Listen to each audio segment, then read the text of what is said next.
Hey guys, Kieran back. Sorry it's been a while, but I've been busy. Yesterday I spent an entire day doing work for my fire and rescue class, or I would have gotten this done earlier.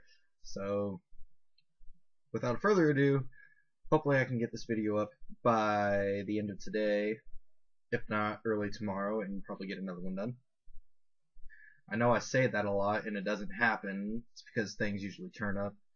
I'm on a lot of different things, but today's focus is Dragon Age, and the reason why I'm doing Dragon Age today is because it's the only role-playing game I haven't mentioned yet out of the three games I have. I will finish up the Star Wars role-playing game that Fantasy Flight made. I'll do the species and then I'll get to the careers, specializations. Dungeons and Dragons I'll also get to Dungeons and Dragons classes after I finish up the races in there and the backgrounds in here. The Dragon Age RPG tabletop was actually based off the video game, and it was released in 2010 after Dragon Age Origins. And from what my group and I have experienced through the tabletop so far, or at least within the first box set, none of us have reached anywhere in box set 2 yet, because box set 2 is for levels 6 to 10, and the first one's 1 to 5. And the publisher is Green Ronin, and they're doing it weird. They've got the first two box sets by the increments of 5. Box set 3 is coming out here within the next few months, hopefully by November. It was either supposed to be the end of this month, sometime this month, or it's November because of the new Inquisition video game coming out. So they'll release box set 3, only making 2,000 copies of it, and that's going to level 11 to 20. And then a month or two later, they'll come out with the core book, and then the box sets will no longer be printed off. But Dragon Age is very different from any other role-playing game. You have your box sets, which in this contains player's guide and their paperback instead of hardcover. They have the Game Master's Guide, which has your creatures, your style of players, and ways to modify creatures, rewards and stuff. And then box set 1, they come with a map of Ferelden. Now box set 1 is limited to certain things, like it's only limited to the map of Ferelden, things you would encounter in Ferelden, and not much that explores outside. Now, in Player's Handbook here, or the Player's Guide, you go through it. It goes through the history of Dragon Age. They give you an example of play, give you very good background, very good art, as you can see here. They explain about the Grey Wardens. They have a little bit of a bigger map. Explain social classes. They explain every races and stuff.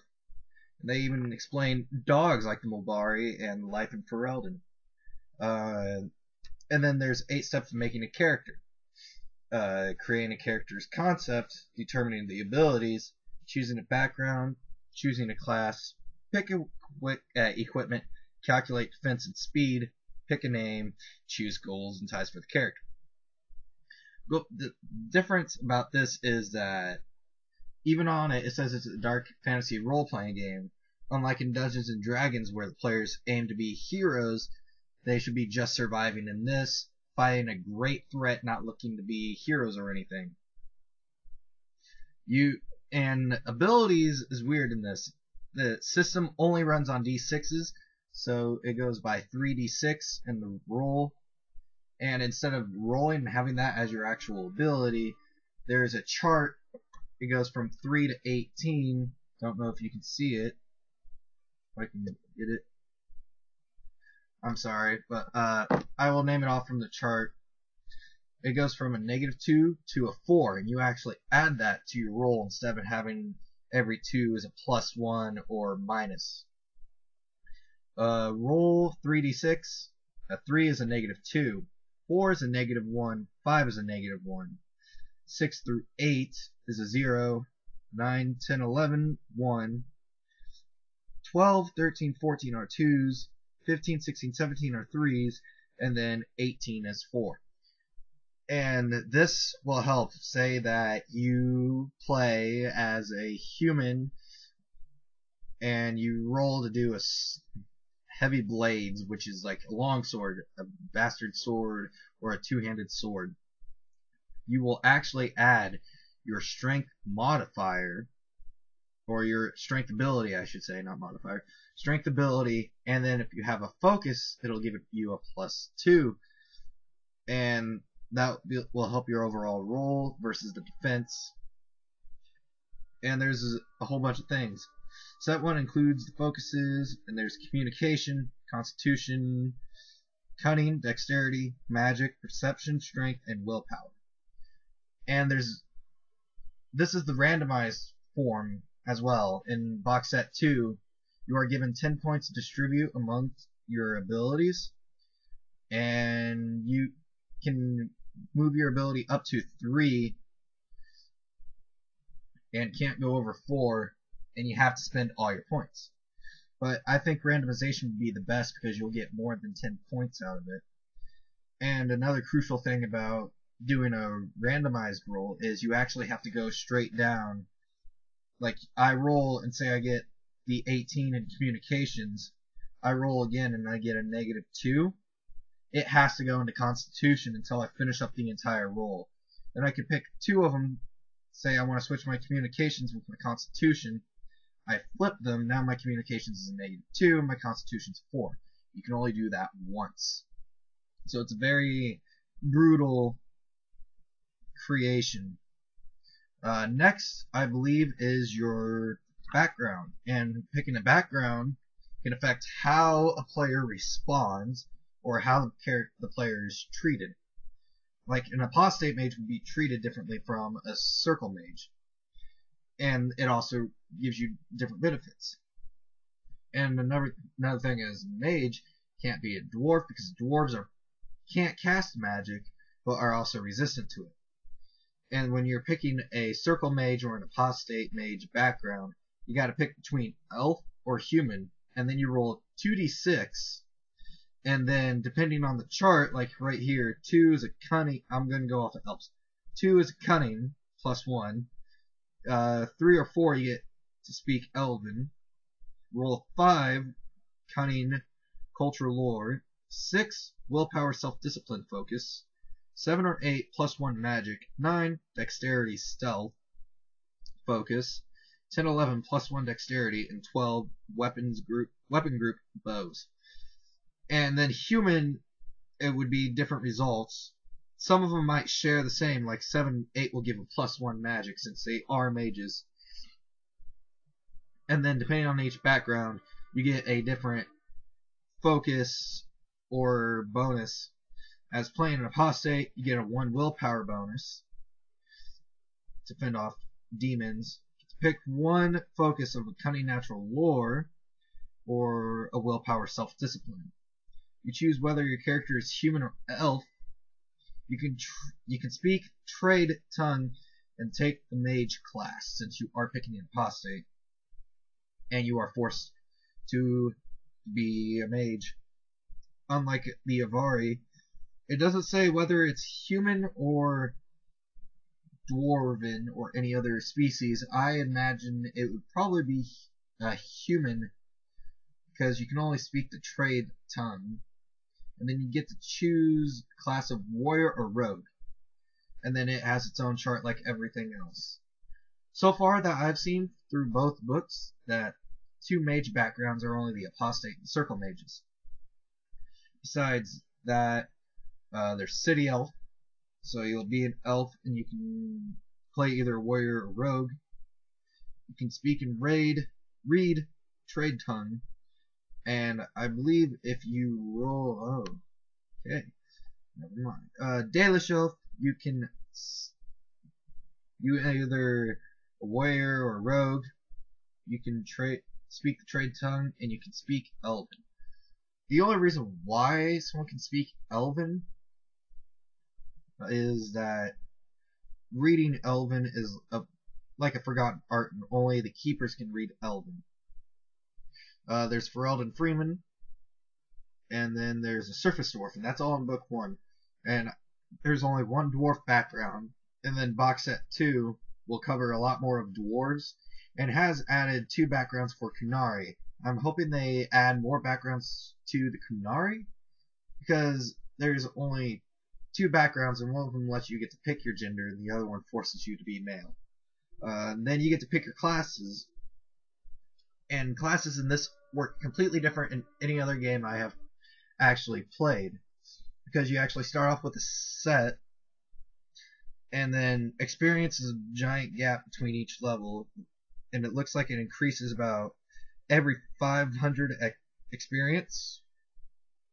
Like level 1 goes until, and the last XP point for level 1 is 1,999. Level 2 is reached at 2,000. Level 3 is reached at 4,500.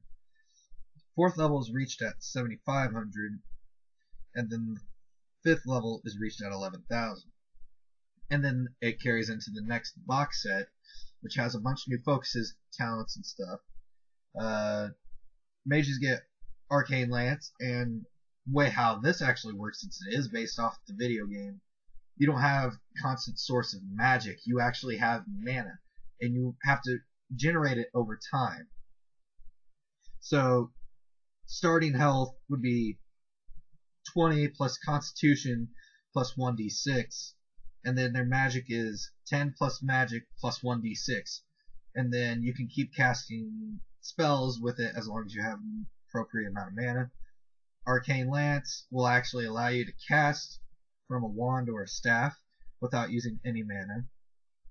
And then you have 3 starting spells in book 1 or book 2 if it doesn't have any requirements. And then you have a starting talent of Linguistics, Lore, or Chinchuriki.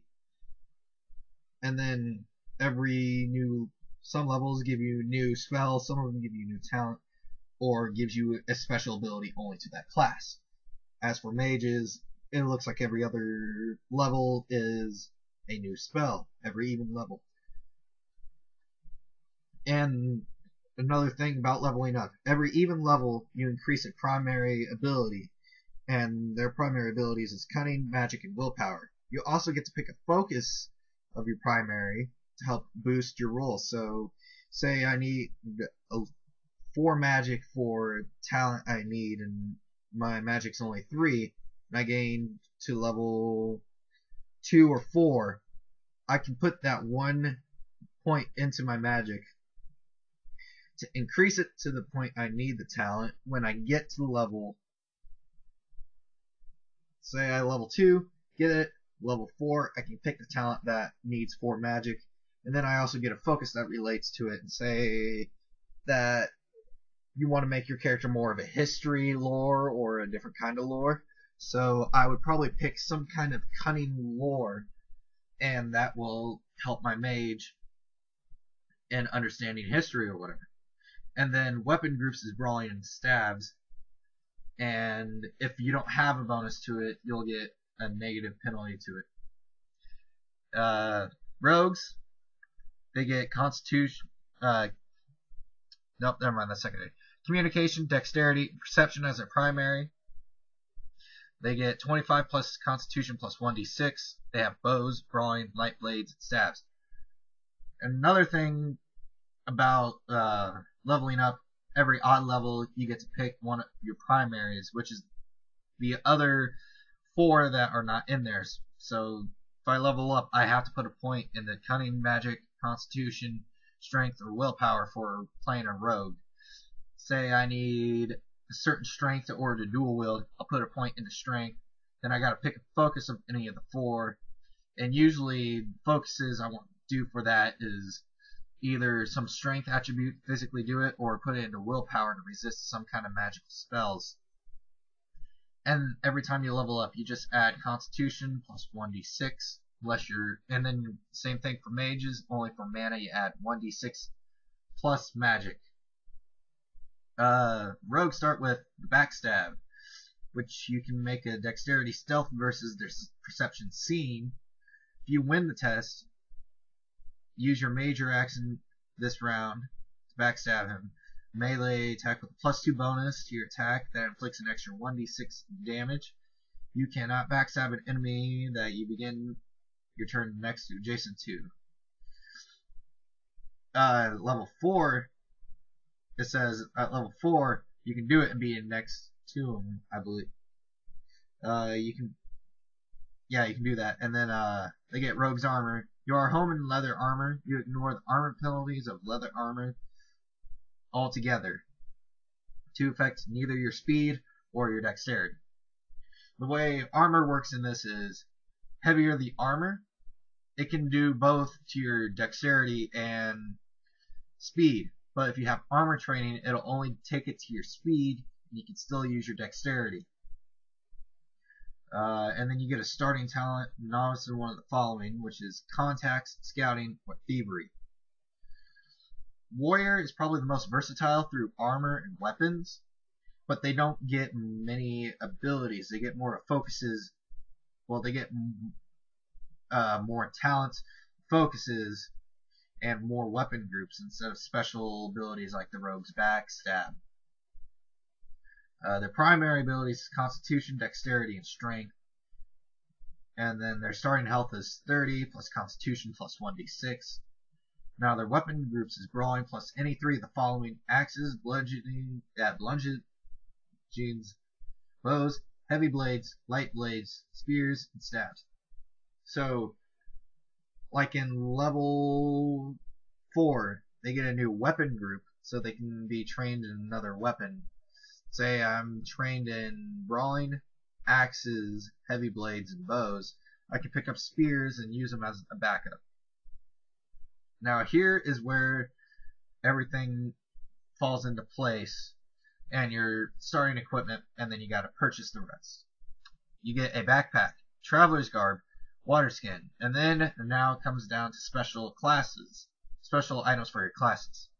As if you're playing a mage, you get 1 weapon and a wand for your arcane lance.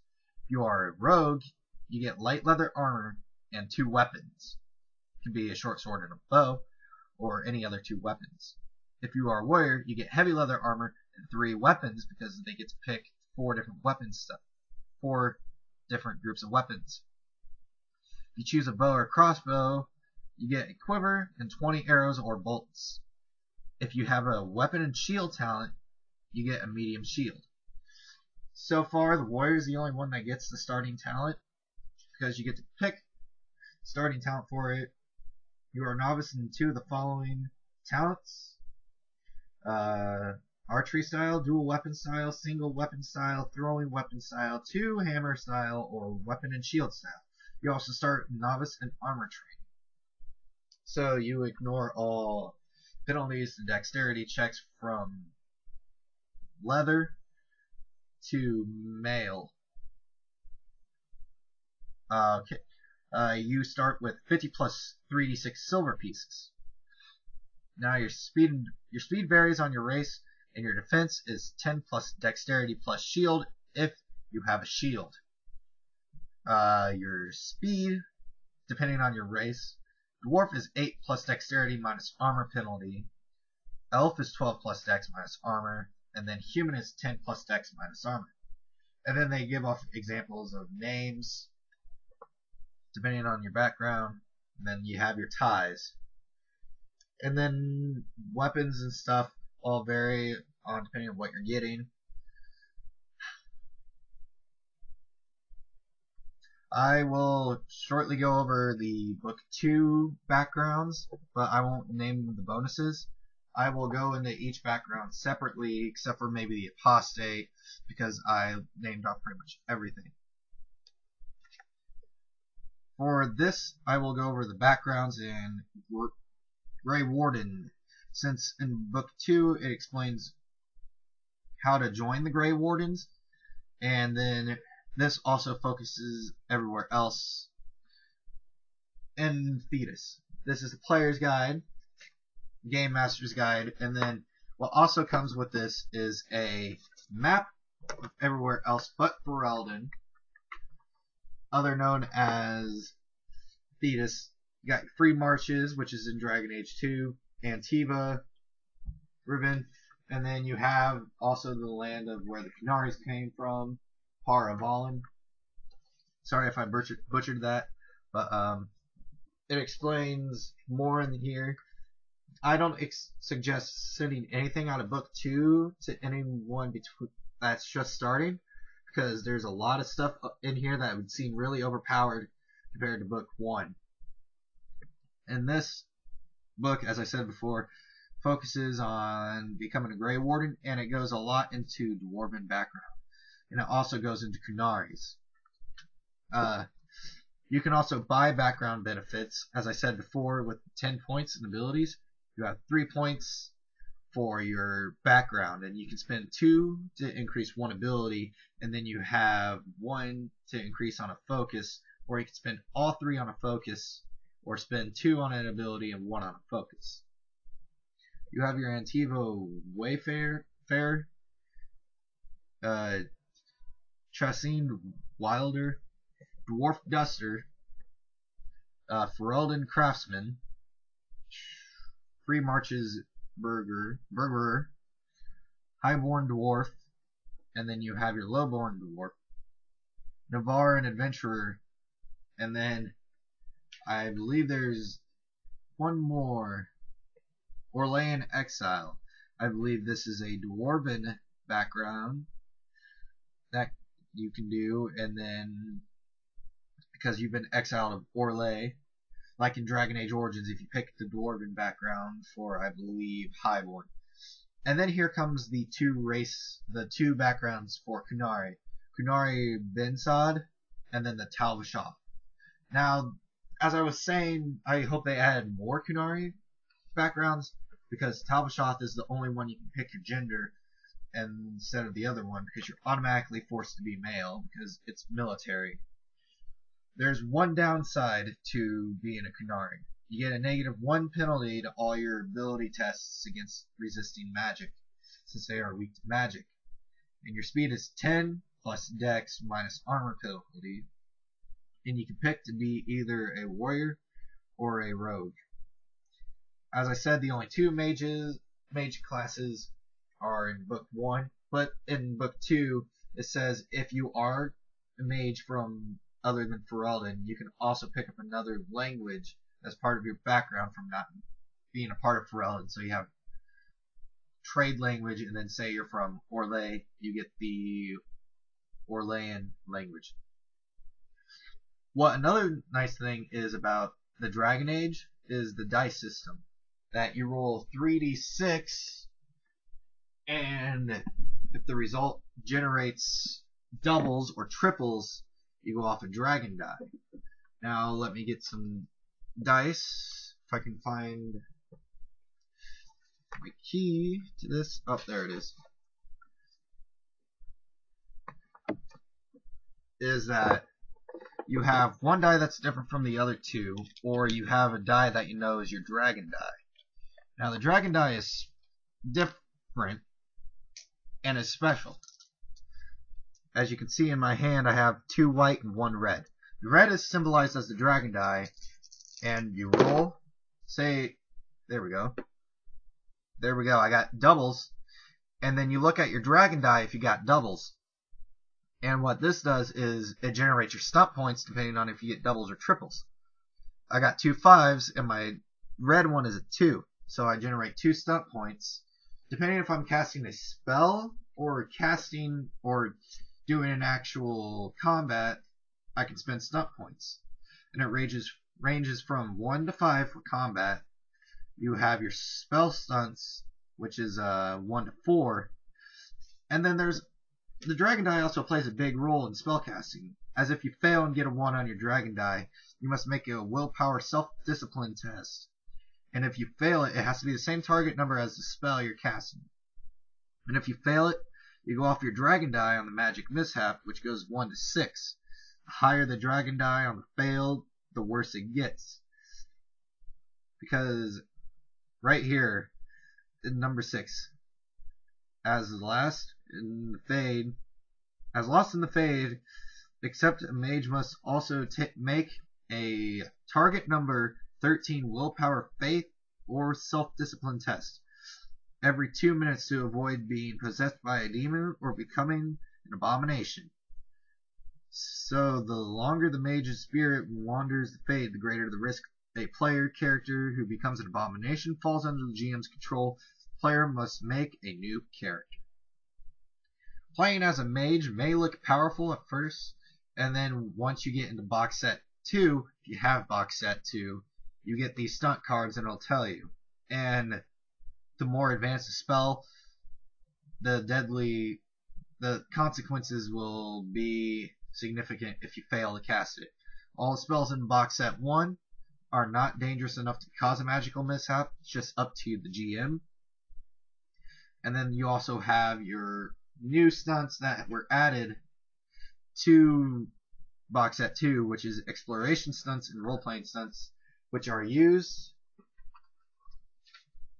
when you are just doing rolls outside of combat, because box set 1 heavily focused on all the combat scenarios and stuff, and then focus on actual event stunt points used when talking to others or exploring. So I hope you guys liked this video. I know I didn't cover all that you guys probably want, but I will go into more detail. I just wanted to explain some of the rules of character creation and show you or tell you what this is about, since I couldn't show you anything. And I recommend picking this up. This is a really great game. I found that this is probably one of the ones that everyone really likes to play, because it's simple. You just roll 3d6s, simpler math, unlike Dungeons and Dragons, where I play 4th edition, where you have to add your half level modifier, add any feat bonuses or anything. You just look, it's one sheet, simple to keep track of. You just add your ability and your focus, and then that's your overall roll. And then there's also simple stuff to follow, pretty much. You just look at stuff in the book. For a Game Master, you just look in the book. For a creature, it tells you what to add on to the damage, what you add on to the roll. If you're creating something, simple enough, just add the stats what feels like is appropriate to you, add focuses that are appropriate to you, and decide what the damage is. As I said, I sure hope you like this. I will go into deeper into the backgrounds. I will probably do 1 or 2 backgrounds per video for Dragon Age. I will finish up the Star Wars characters, hopefully soon. I will finish off the rest of the species in the book, and then I'll get on to classes. So, like, comment, and subscribe. Thank you for your attention.